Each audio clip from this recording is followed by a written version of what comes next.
Um país que começou a simpatizar com o livre mercado sucumbiu no caos criado pelo pensamento marxista.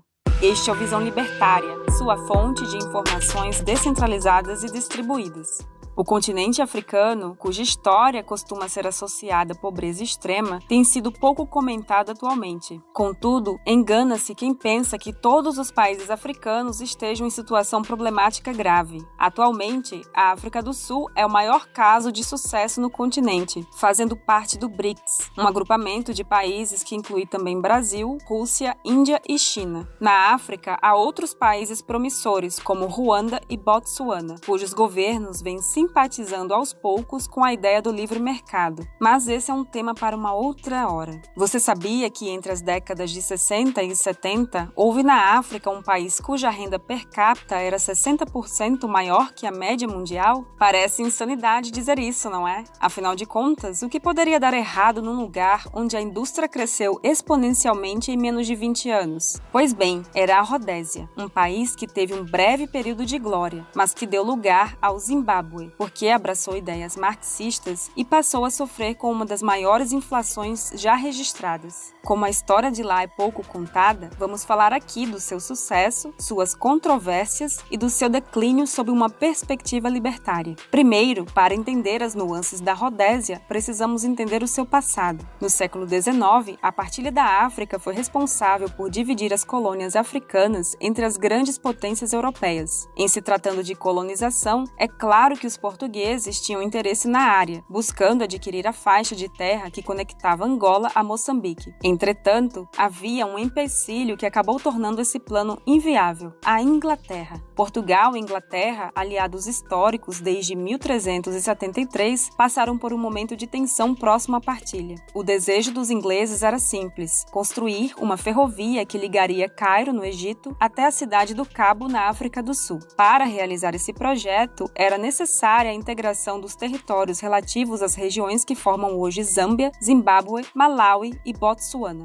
Sem ter como contestar as reivindicações inglesas, os portugueses acabaram deixando para lá. E aí, nesse cenário, apareceu a figura que serviu de inspiração para o nome Rodésia, Cecil Rhodes. Ele foi o fundador da British South Africa Company, a companhia que foi a grande exploradora de minérios da colônia inglesa, sendo responsável pela Rodésia do Norte, atual Zâmbia, e a Rodésia do Sul, atual Zimbábue. Esse esquema de colonização era algo diferente de todo o resto, pois a companhia administrou a região sem interferência do governo inglês. Como tudo tem um custo ou uma contrapartida, chegar ao equilíbrio entre benefícios da atividade extrativista e a exploração não é simples. Por serem os primeiros habitantes da região, a população nativa teria, segundo a ética libertária, o direito de propriedade original. Isso, por si só, já é o suficiente para contrapor o colonialismo europeu. Mas, e se a população, sabendo dos possíveis benefícios decorrentes dessa prática, concordasse ou tenha então concordado com isso? Pois bem, foi isso que rolou no acordo entre Cecil Rhodes e Lombadula, o rei dos Ndebele, o povo que habitava a região.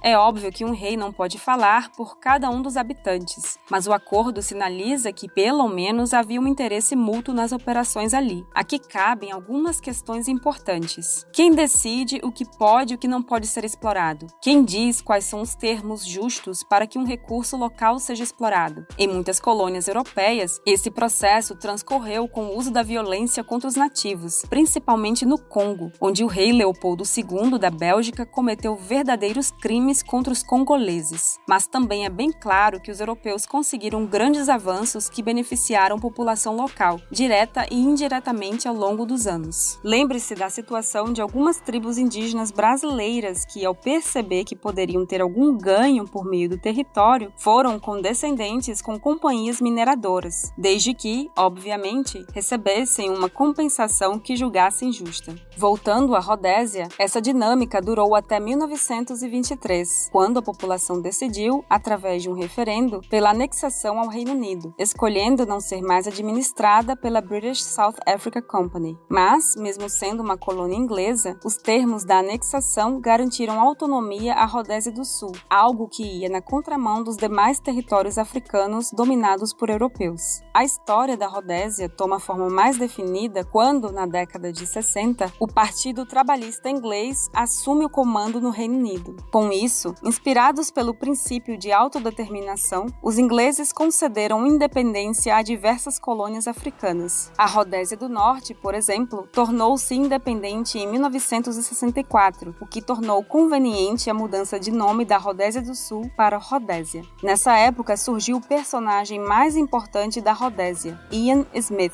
Eleito primeiro-ministro em 1964, Smith buscou negociar a independência do país com os membros do Partido Trabalhista Inglês. No entanto, a negociação não surtiu o efeito que desejou, pois Ian não queria que os negros, que eram maioria, pudessem votar. A justificativa dele era que, antes de terem direito ao voto, deveriam ser educados para votar de forma consciente. Isso levaria um certo tempo até que uma geração toda fosse instruída até o nível de formação que ele considerava adequado. A democracia é um dos assuntos apontados de forma mais incisiva no libertarianismo. Como Hans Hermann Hoppe demonstrou no livro Democracia, o Deus que Falhou, ela não é, como muitos imaginam, um mar de rosas e sinônimo de progresso ou de liberdade para a humanidade. Pelo contrário, ela consegue ser tão ruim quanto muitos outros regimes abandonados, como a monarquia e a aristocracia, sistemas não endossados pelos libertários. Como a democracia nada mais é que uma ditadura da maioria votante, em que os piores sempre chegaram e chegarão ao poder, o ideal não seria que a população negra de então fosse impedida de votar, mas sim que ninguém precisasse se submeter a autoridade alguma. É fato que uma maioria votante, como toda maioria, tem perfil intelectual menor para discernir bem e acaba sendo seduzida por uma retórica que trata de algo idealizado, imaginário e não da realidade. Isso acontece até hoje, e é justamente por isso que a democracia é perigosa. Como após a eleição de poucos candidatos, eles podem compor o corpo de comando como querem, a democracia acaba por induzir milhões de indivíduos a se submeter a quem não escolheram. A liberdade individual significa poder escolher por si ou por consenso. Mesmo que as escolhas sejam as piores possíveis, jamais se pode justificar que pessoas que escolhem mal sejam obrigadas a aceitar escolhas de terceiros. A motivação de Ian Smith não convenceu os ingleses, que optaram então por não conceder a independência se não fosse nos termos deles. Essa foi a gota d'água para que, em 11 de novembro de 1965, a Declaração Unilateral de Independência fosse apresentada. Com isso, a Rodésia passou a ser uma entidade totalmente separada do Reino Unido. Não precisa ser um entendedor de política internacional para deduzir que os ingleses não gostaram disso.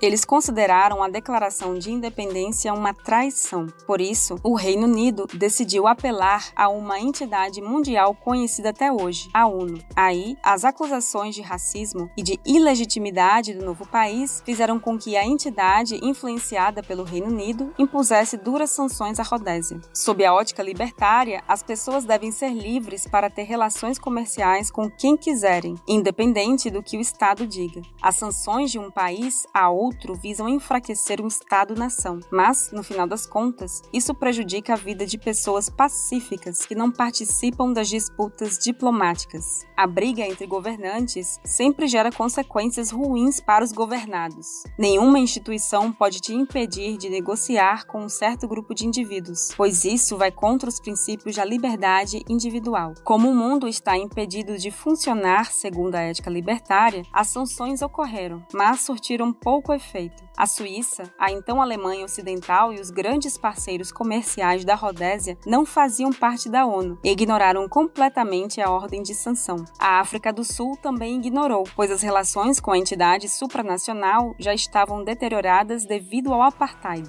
Esse era um país estratégico, visto que o acesso ao mar possibilitava o escoamento da exportação da Rodésia. Outros países que mantiveram relações comerciais com a Rodésia foram Irã, Japão, Portugal, principalmente pelas colônias de Angola e Moçambique, Israel e Estados Unidos. Os últimos conseguiram decidiram aprovar uma legislação para permitir o comércio internacional de cromo e níquel. Mesmo assim, o apoio internacional foi fraco, fazendo com que o país ficasse isolado do restante do mundo. Com efeito, Smith percebeu que a indústria da Rodésia deveria crescer a ponto de ter setores autossuficientes. Já antes, com a economia dependente do setor primário, os rodesianos conseguiram criar um forte setor têxtil, siderúrgico e de manufatura. Esse crescimento foi responsável pelo grande aumento da renda per capita dos rodesianos. O padrão de vida de um rodesiano era muito superior à de qualquer outro africano na época. Mas a situação mudou. O declínio da Rodésia começou quando os países africanos não queriam mais que o governo fosse composto majoritariamente por brancos. Por conta disso, surgiram diversos movimentos de guerrilha, culminando em um conflito conhecido como a Guerra Civil da Rodésia, ou Bush War em inglês. Logo depois, em 1975, Portugal concedeu independência às colônias de Moçambique e Angola, e, como Moçambique era governado por um partido comunista, os direitos de acesso da Rodésia ao mar foram revogados, e os guerrilheiros que lutavam contra o governo rodesiano foram protegidos. O modus operandi dessas guerrilhas era brutal. A maioria dos ataques era a fazendeiros brancos. Os guerrilheiros eram verdadeiros grupos terroristas financiados e influenciados pelos comunistas e amedrontavam a população civil. Um exemplo desse modus operandi foi quando, em 1966, duas unidades terroristas treinadas na China receberam ordens para sabotar instalações e matar pessoas brancas indiscriminadamente. As tropas da Rodésia conseguiram interceptar o ataque, surpreendendo os guerrilheiros que estavam descansando no acampamento. Esse evento é considerado o primeiro combate da Guerra Civil da Rodésia. Esse conflito foi extremamente sangrento e gerou uma situação muito delicada, cuja relevância ainda é ignorada pela maioria dos historiadores. Para quem lê em inglês e quiser saber mais sobre essa guerra, o livro Silos Scouts, do queniano Peter Baxter, é interessante principalmente porque os soldados da Rodésia eram altamente capacitados e considerados uma referência no combate a guerrilhas. Continuando no declínio rodesiano, o país sofreu o golpe final quando perdeu o apoio da África do Sul, ficando completamente sem acesso ao mar. Essa situação de isolamento, somada ao apoio de países comunistas, sobretudo Cuba, ex-União Soviética e China aos guerrilheiros, fez com que, em 1979, Smith negociasse com os opositores o estabelecimento dos direitos ao voto para a população negra. A negociação não foi bem vista aos olhos dos outros países. Por isso, o panorama se manteve estático. Sem conseguir comprar ou vender produtos e com a população branca fugindo para países de língua inglesa, que era a maior apoiadora e parte fundamental da estabilidade econômica do regime, o governo da Rodésia se viu obrigado a assinar um acordo com os guerrilheiros e passar o controle temporário do país para o Reino Unido, mudando seu nome para Zimbábue. Nascida, criada e morta em meio ao caos, a Rodésia destoou do restante do continente africano ao aplicar medidas favoráveis ao livre mercado. A África hoje sofre com sérios problemas econômicos, cuja raiz está no autoritarismo extremo de governos influenciados por ideias de cunho marxista.